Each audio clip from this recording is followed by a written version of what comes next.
With over $155.9 billion in annual revenue in 2021, Ford was only sometimes this big of a company. Instead, the company had a humbling start with Henry Ford's life. At the time, the only means of transportation were trains or horse carriages. The only cars you'd see would be a plaything for the rich. Henry Ford would change the face of the automobile industry forever. Today, half of all the cars in America carry Henry's name. But how did it all start? And how did a farmer boy create this multi-billion-dollar company, rivaling one of the biggest car companies, Ferrari?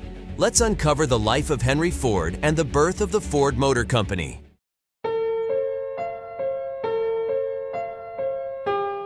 Born on July 30, 1863, on his father's farm in Springwells Township, Henry's father, William Ford, owned a farm just like all other town residents. Their family worked on the farm, harvested crops, and gained profit to have a decent lifestyle. But being the son of William's 6 children, Henry was expected to take care of everyone after his father. But interestingly enough, Henry wasn't about the farmer's life. Instead, he was very interested in machines and the mechanics of it. His famous saying summed up his relationship with his farm. Henry said, and I quote, "I never had any particular love for the farm. It was the mother on the farm I loved." Talking about Henry's education, just like most other students, Henry didn't like the idea of going to school and didn't even make it past the 6th grade. The idea of a slow-moving world haunted Henry, so he disliked studying in school or working on his farm. So, at a relatively young age, Henry was obsessed with mechanics and working on motors. Hence, he would study every piece of machinery he encountered. When Henry turned 12, his father gifted him a pocket watch, and by spending some time with it, Henry found out its mechanics and how to put it back and pick it apart. The young Henry was quite a talented individual. It was only a short time until everyone started calling Henry the watch repairman, and he would spend his time fixing watches in the neighborhood. But everything changed for Henry when he turned 13. His obsession with the steam engine led him to work on one, and by the age of 15, he successfully constructed his first steam engine. At that time, Henry's mother died too, and since his mother loved the farm, everything in his neighborhood would remind Henry of his mother. So, what did he do? After turning 16, Henry left the village to find out his passion and what he wanted to do.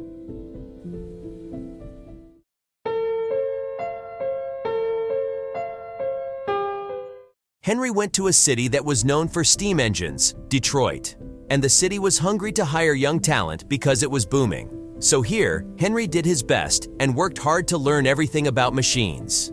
He also took a job at Michigan Car Company Works. However, he got fired, was unemployed for some time, and found a job again as an apprentice at James Flower & Brothers Machine. It was clear that Henry had the passion, but he just needed more education and experience. Here, Henry would earn a measly $2.60 a week, which needed to be more to cover the rent. So he would do what any logical person would do. He pursued his obsession and found a job as a jewelry cleaner, repairing watches 6 hours a night. Here, he would earn $3 a week. On the side, Henry would study and experiment with machines in his free time. And finally, he visited his home at 19 years old in 1882. But don't get him wrong, he still hated farming. But luckily, Henry's father had a steam engine they used for agriculture, so he operated it and earned $3 a week.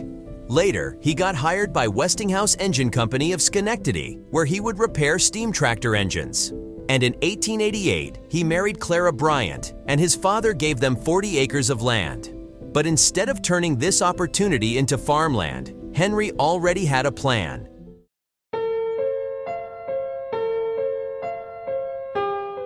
The life-changing moment for Henry was when he discovered the first gas engine in a magazine. It was popular in Europe, but he could only find one in America, which he visited and instantly fell in love with. Later, Henry was hired by the Edison Illuminating Company, which provided electricity to Detroit, and earned $40 a month. His job would be to fix the steam engine whenever it broke, but he got much free time and learned about electricity and modern tech. In 1893, they had their first child, Edsel Bryant Ford. After a few months, Henry was promoted to chief engineer and earned $100 weekly. However, the same year, Henry succeeded in creating his first working gas engine, which would change America. In 1896, Henry successfully built his first car called the Quadricycle.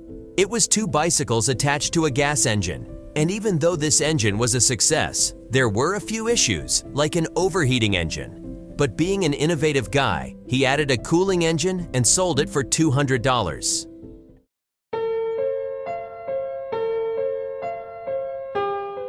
Now would be the biggest test in Henry's life. In 1899, he created the second experimental car with the support of Detroit's mayor. He took a wealthy businessman named William Murphy, who liked the car so much that he wanted to be a part of Henry's business. And that's where they would create the Detroit Automobile Company in the same year in August. However, the same company failed miserably only a year later because the stakeholders wanted to avoid Henry's ideas for improving the car. Everyone blamed Henry for failing and being fired from his own company. But even though it seemed like he had lost a big deal, Henry was relieved that now he could do whatever he wanted. He turned his focus to racing cars because they were so hot. He garnered a lot of attention from investors after creating his 26-horsepower vehicle, which took everyone's attention as well. However, Henry was again fired because he wanted to focus on just race cars. He made the same mistake again, and stakeholders would prefer something else to his idea. Even though he already created the Ford Motor Company, it was changed to the Cadillac, another famous car manufacturer.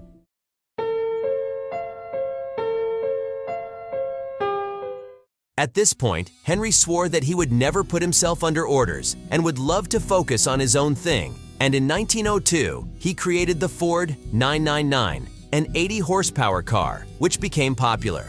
And here, Henry broke all top speed records, moving at a whopping 91.4 miles per hour. So with his credible manufacturing, Henry made himself the most reputed racing car designer in America. So now, he created the third company where he focused on the everyday person, creating a vehicle everyone could afford. So he started hiring young men with the same vision as him and made the famous Ford Model A. He kept improving Model A for 5 years, which he upgraded to Model N later on.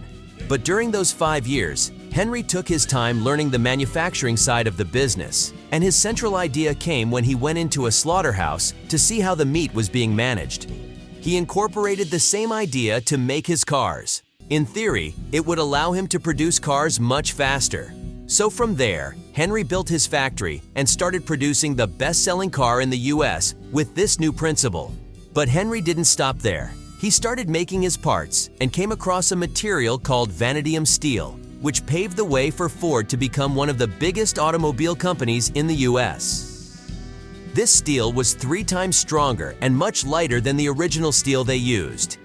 He used this part to make the Model T one of the most popular cars ever. And in a matter of days, around 15,000 orders were placed, making Ford Motors the #1 company in the United States. But what more could Henry want? Well, more improvements. He built his plant in Highland Park, Michigan, in working order in 1913. The workstation was built so workers wouldn't have to move much, but the car would be made in steps. It not only reduced the time, but made the whole process simpler. To put things into perspective, Ford reduced the production time from 12 hours to 90 minutes. And by 1914, Ford had a production rate of over 300,000 vehicles. Half the cars in the world would be Ford, and things were going great for the company. From there, Henry even reduced the price of the car, and the Model T that was initially sold for $850 would sell for just $400. He even doubled the workers' wages to $5 daily, which changed Ford forever. Henry's vision was to make the best product possible for the lowest cost possible, paying the highest wages. At some point in his success, he grew so tired of the investors that he bought all company shares, making him the sole owner of Ford. After making the most successful car companies in the world, Henry ignored the other popular companies like Chevrolet that were up and coming. It came to a point where the sales started dropping, and Henry had to move to the next big project. He made the new Model A in 1927, produced in the Rogue-River factory. But things went wrong with the Great Depression, and Ford was forced to lay off workers and lower the wages. And in 1943, Henry's son died of stomach cancer.